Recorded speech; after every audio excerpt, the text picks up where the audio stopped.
L'agriculture constitue pour l'Afrique un secteur capital pour le développement et un moyen efficace de réduction de la pauvreté. Elle occupe plus de 60% de la population active, dont plus que la moitié des exploitants sont des femmes. L'agriculture représente environ un tiers du PIB du continent et permet ainsi à de nombreuses familles de subsister à leurs besoins. Depuis 1968, le groupe de la Banque africaine de développement intervient dans le secteur agricole.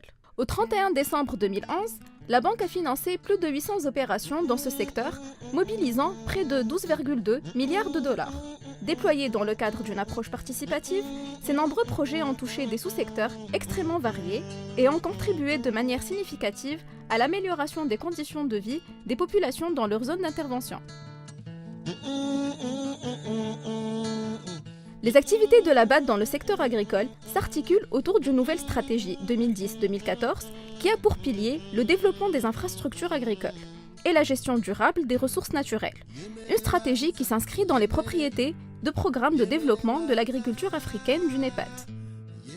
La BAD n'a cessé de développer des partenariats stratégiques avec les autres institutions. Par exemple, la banque abrite depuis 2008 le Fonds forestier du bassin du Congo, qui appuie des projets novateurs visant à assurer une gestion durable des forêts et de développer des moyens de subsistance pour ses habitants. En Afrique de l'Ouest, la BAD a contribué activement à la dissémination d'une nouvelle variété de riz, combinant le riz africain et le riz asiatique, et appelé Nerika, le nouveau riz pour l'Afrique. Le riz Nerika nous a apporté du bonheur. Le riz Nerika nous permet de nourrir notre famille. Nerika, pour moi, c'est effectivement la valorisation du savoir africain.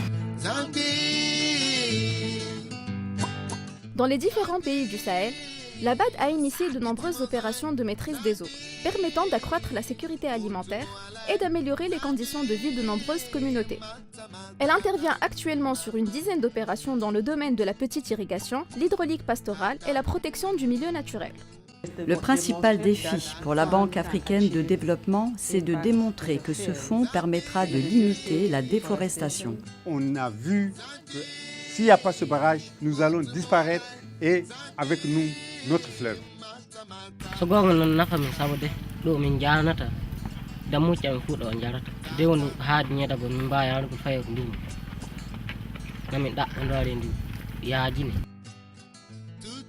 Dans toute l'Afrique, plusieurs projets de gestion des ressources naturelles sont exécutés, comme le projet d'aménagement des bassins versants au Burundi.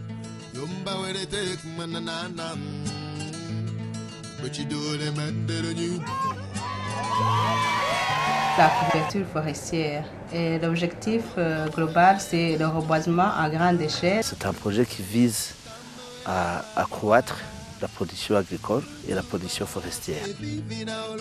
Malgré les efforts entrepris, les défis restent encore nombreux pour l'Afrique, en raison notamment des effets du changement climatique et des sécheresses répétées, de la conjoncture économique internationale qui impacte à la hausse les prix des produits alimentaires et d'une pression toujours plus forte sur le capital productif. Le potentiel en terres arables et en ressources en eau constitue une opportunité pour l'Afrique.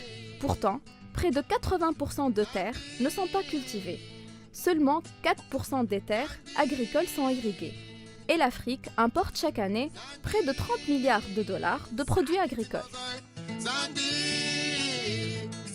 Le développement et la modernisation de l'agriculture africaine exigent une approche innovante, génératrice d'emplois pour les femmes et les jeunes. Dans le cadre de l'élaboration de sa stratégie à long terme, 2013-2022, la BAD entend prendre en compte toutes ces préoccupations pour contribuer à une croissance plus verte, plus inclusive et apte à contribuer de manière significative au développement économique et social du continent.